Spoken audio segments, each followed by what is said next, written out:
ఎప్పుడైనా క్యాబేజ్ తోటి పచ్చడిని ట్రై చేస్తారా? ట్రై చేయకపోతే ఇప్పుడు ట్రై చేయండి. చాలా టేస్టీగా ఉంటుంది. అదే విధంగా చేసేసుకోవాలో ఈ వీడియో చూపించేస్తాను రండి. స్టవ్ మీద బాండి పెట్టుకుని అందులోకి ఆయిల్ వేసుకుని ఆయిల్ ఇట్టగాక శనగపప్పు, మినపప్పు, ఆవాలు, జీలకర్ర, ఎల్లుల్లిపాయలు వేసుకోవాలి. వేసుకుని బాగా ఫ్రై చేసుకోవాలి. ఇలా ఫ్రై చేసుకున్నాక అందులోకి పచ్చిమిర్చి వేసుకోవాలి. ఎండుమిర్చి కూడా వేసుకున్నాను.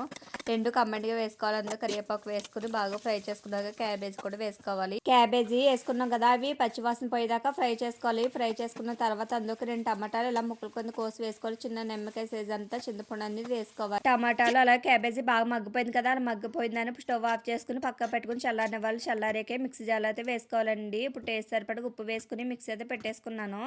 ఇప్పుడు వచ్చేసి అదే బాండీలోకి ఇప్పుడు ఆయిల్ వేసుకుని ఆయిల్లోకి కొంచెం శనగపప్పు, మినపప్పు వేసుకోవాలి. అలాగే ఎండుమిర్చి, కరివేపాకు వేసుకుని ఫ్రై చేసుకోవాలి. ఫ్రై చేసుకున్నాక దాంట్లోకి ముందుగా రెడీ చేసుకున్న పచ్చడి అనేది అందులో వేసేసుకోవాలండి. ఒక 5 మినిట్స్ అనేది కలుపుకోవాలి. పోపు అంతా పచ్చడి పట్టే విధంగా కలుపుకోవాలి. కలుపుకున్నాం కదా, ఇలా కలుపుకుంటే పచ్చడి అనేది రెడీ అయిపోయింది. వీడియో కన్నా నచ్చిందా అయితే సబ్స్క్రైబ్ చేసి లైక్ చేయండి. Thank you for watching. Bye.